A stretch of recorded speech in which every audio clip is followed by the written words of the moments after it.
Here's the truth no one wants to admit. Mixing isn't about adding tons of plugins or overcomplicating the process.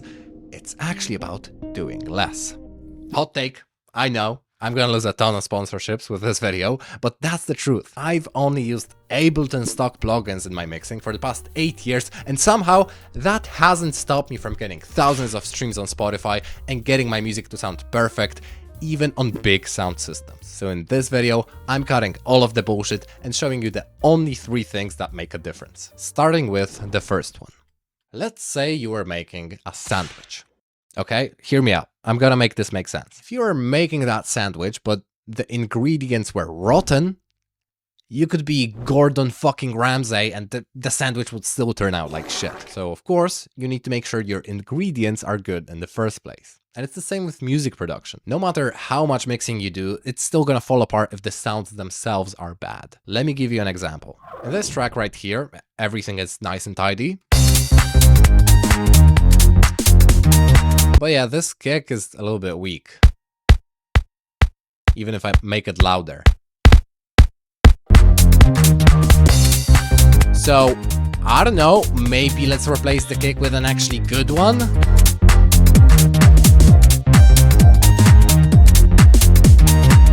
It's that simple, bro, really. You don't have to complicate this. Okay. So let's say your ingredients for your sandwich are fresh and delicious on their own. But if you add like 2 kilograms of cheese to that sandwich,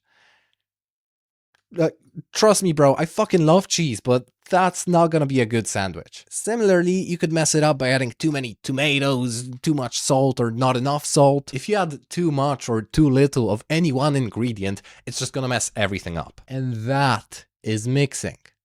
Adjusting the different proportions between the ingredients in your sandwich. I mean, in your music. So mixing isn't some arcane wizardry that only mixing engineers can do.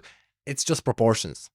Literally just that. I mean, 80% that. No, but like, for real, 80 or 90% of the problems that you'll face in mixing, they can be fixed by using volume sliders. And just nothing else. Let me show you an example. This is a cool track I've recently made, but something feels off about the vocals. Do you ever think of possibilities of what could be, what's on the other side? So what would you think that is? EQ, compression, fucking, I don't know, the God Particle plugin? Well, what if we just reduce the volume? Do you ever think of possibilities of what could be?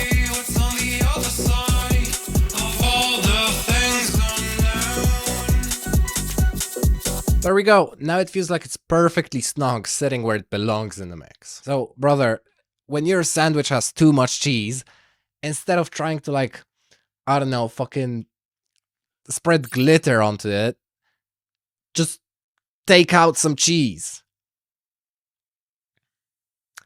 And give it to me, because I fucking love cheese. But how do you know how much cheese to add?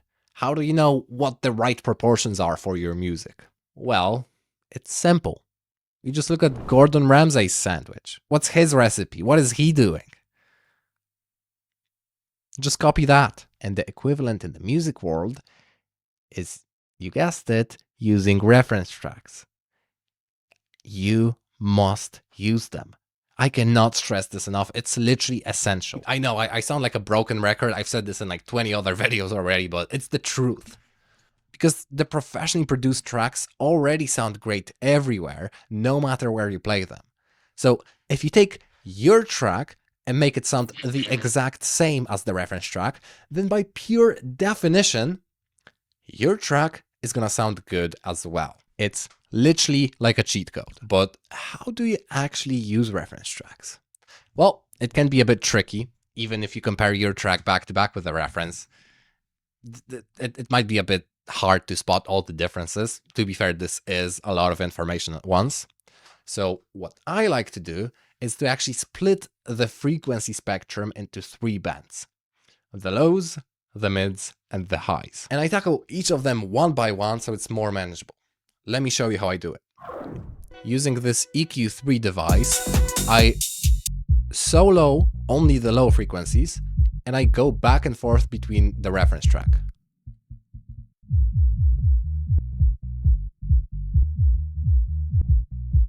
Any differences I hear, I fix them using volume sliders. And then I go into the mids.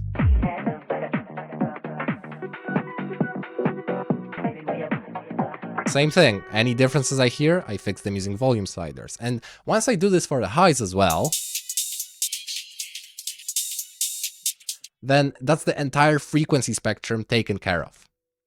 Congratulations, that's mixing for you. And look, I know that like knowing these three principles and actually applying them to get professional quality tracks that sound great everywhere, these are two different things. If your music still sounds muddy or amateur, even though you're doing everything right, then there's still probably something that's holding you back. Figuring out these bottlenecks is something I do all the time with producers just like you. So book a free discovery call with me so you can see what's wrong and how I can help you. The link to that is down below. I'll see you soon. Cheers.